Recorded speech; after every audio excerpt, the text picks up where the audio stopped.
A minha história com a literatura é uma história, pelo menos para mim, muito curiosa. Porque eu nasci numa região onde as pessoas normalmente não sabiam ler. Eu nasci numa região lá, na região rural, no município de Iporá. E quando eu tinha 4 anos, meu pai, que era trabalhador rural sem terra, aí ele vivia mudando de fazenda, sabe? Trabalhava um tempo numa fazenda, trabalhava um tempo no outro. Aí meu pai foi trabalhar numa fazenda que na realidade nem era uma fazenda. O sujeito tinha uma terra e meu pai foi morar lá na beira do Rio Claro, quando eu tinha 4 anos de idade. Mas naquela região as pessoas não sabiam ler, a não ser o dono da terra que sabia ler, mas ele ia lá eventualmente, uma vez a cada 6 meses. Então a gente morava lá na região, a gente não sabia ler. Aí apareceu por lá, quando eu tinha ali para os 8 anos, apareceu por lá um camarada que fazia propaganda de biotônico Fontoura. Aí ele foi levando biotônico Fontoura para vender pra gente, aí meu pai enrolou ele porque não tinha dinheiro, a gente não circulava dinheiro na região, não tinha dinheiro para comprar e tal. Aí meu pai falou, não, mas você almoça aqui com a gente, a mulher vai, isso era no sábado, a mulher vai pegar um frango ali no quintal, eu vou pegar um frango, a mulher vai fazer um frango aí no almoço, você almoça com a gente, já tá tarde e tal. E assim ele ficou. E naquela conversa boa e tal, ele arrumou um livrinho, que era o Almanaque do Biotônico Fontoura. Aí ele começou a ler as histórias para mim que tinha no Almanaque. Era histórias do Monteiro Lobato, do Jeca Tatu, eram uns peguinhas, o que é e tal, um negócio muito engraçado. Eu achei aquilo fantástico, uma coisa do outro mundo. Eu não sabia que tinha aquele mundo que as pessoas passando as vistas numa folha de papel tirava dali uma história tão extraordinária como aquela que o propagandista contava.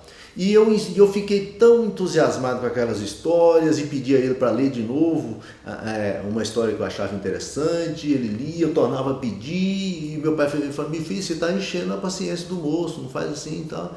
Mas eu tornava a insistir com ele, e ele com toda a paciência lendo aquelas histórias. Resumo da ópera. Ele deixou lá um vídeo de biotônico Fontoura, de cortesia, e deixou também um almanaque. Mas o almanaque ninguém sabia ler. Mas como eu prestei muita atenção nas histórias que ele lia lá, do Monteiro Lobato e tal, aí quando as pessoas chegavam lá em casa, aí eu ficava com esse livro o tempo todo segurando ele, as revistinhas, o tempo todo segurando. Aí quando as pessoas chegavam lá em casa, eu abria o almanaque na história que eu sabia que ele tinha contado, eu achava que sabia mais ou menos o que ele tinha me contado, e eu ficava passando o dedo em cima das letras e lendo para as pessoas. Aí surgiu lá o boato na região que eu tinha aprendido a ler, porque ninguém sabia ler, eu contava as histórias, o pessoal achava que eu estava lendo mesmo. Eu não sei se o pessoal achava que eu sabia ler ou fingia que sabia para me agradar, de forma que aquela coisa nasceu em mim uma vontade tão grande de aprender a ler e contar histórias igual aquela que tinha no almanaque. E minha mãe foi comigo para a cidade para poder me matricular, porque eu tinha a intenção de aprender a ler, porque eu queria aprender a escrever histórias igual aquelas que tinha no almanaque. Que virou uma obsessão na minha cabeça. O pessoal falava que eu já tinha endoidado, de tanto que eu queria aprender a escrever a história igual tinha no almanaque. Foi uma história assim, longa, sofrida, porque ninguém acreditava que eu morando retirado 8 quilômetros da cidade eu conseguiria ir para estudar. Quando eu fui matricular na escola, o pessoal não queria me matricular na escola porque eles estavam pegando crianças de 7 anos analfabetas, crianças que ainda não sabiam ler, pegando de 7 anos. Como é que ia colocar um rapagão? Eu já era grande, com 11 anos eu era grandão. Como é que ia colocar um rapagão daquele no meio dos meninos de 7 anos para começar a aprender a ler?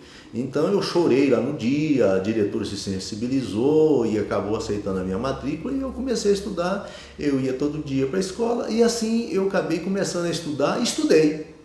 Por caridade de uma tia-avó que eu não conhecia, que ouviu falar que a gente era pobre demais, mas que eu tinha essa aptidão para escrever, ela ficou admirada como é que alguém com uma pobreza tão grande poderia escrever alguma coisa, gostar de ler e tal.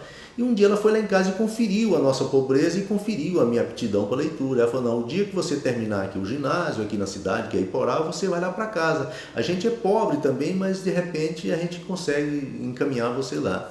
Eu vim aqui para Goiânia, cheguei aqui em 1971, janeiro de 1971, cheguei aqui em Goiânia com o dinheiro que ela mandou para mim e fui trabalhar de faxineiro numa escola lá no Jardim América, estudar o colegial no Colégio Pedro Gomes.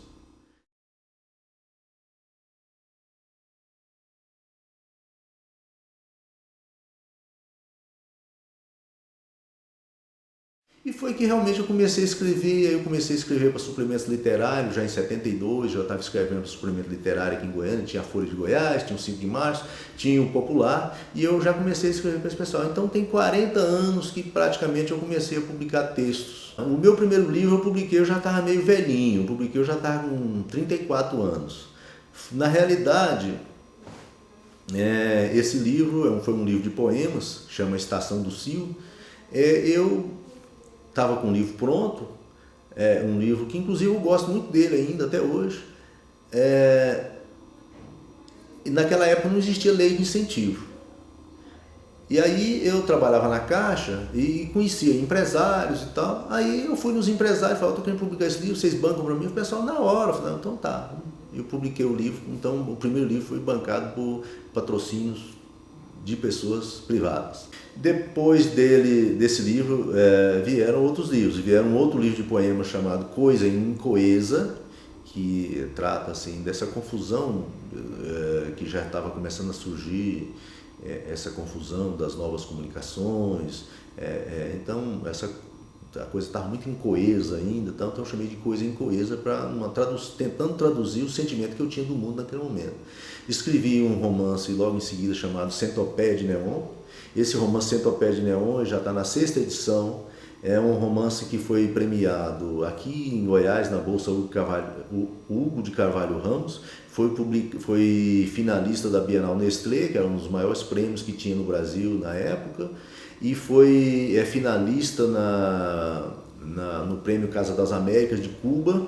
E foi primeiro lugar no Concurso Nacional de Romance do Estado do Paraná. Depois ele foi publicado, ele participou dos vestibulares da Universidade Federal. É um livro que foi bem discutido, já está na 6ª edição.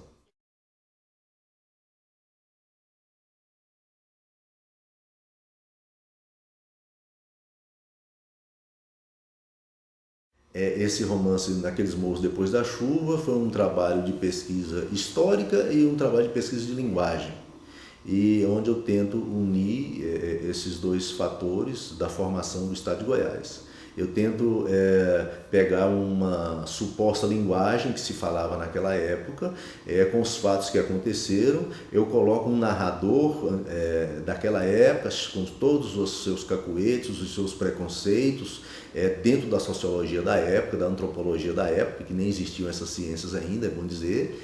E ele tenta contar a história sob o ponto de vista dele. Ele é um filho bastardo, castrado pela violência do sertão, e ele tenta contar a história do ponto de vista dele, com a linguagem dele. Só que como a linguagem da época talvez não seria legível, não seria lível pelas pessoas de hoje em dia, eu tentei deixar apenas assim, aquela ferrugem da linguagem e contar numa linguagem moderna, mas com uma certa ferrugem da linguagem antiga.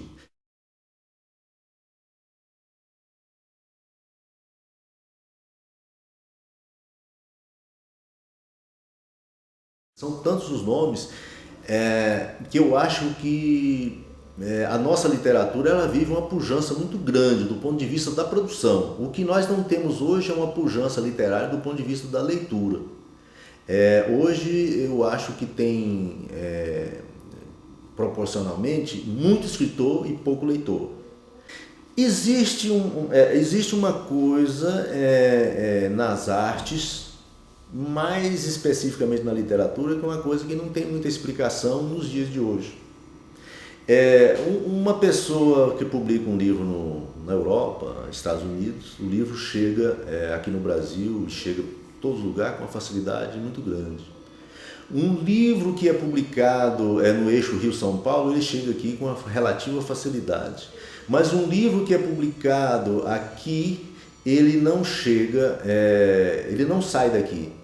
Os de lá chegam aqui por gravidade, os daqui não chegam lá nem atirado, de atiradeira, você não consegue jogar um livro seu no eixo Rio-São Paulo. Uma historinha rápida. Recentemente foi lançado por uma editora de São Paulo esse romance, esse último romance meu, que chama Naqueles Morros Depois da Chuva. O assessor de comunicação da editora foi num grande jornal lá no São Paulo, Rio, não me lembro, e ele falou para olha, eu estou com um livro aqui de um camarada aqui, um escritor de Goiás, que é um livro muito bom, ele pegou a história de Goiás, que confunde com a história de São Paulo na época, ele pegou a história de Goiás e fez um romance aqui, que olha, esse romance vai dar o que falar, ele vendeu o peixe dele lá para o editor.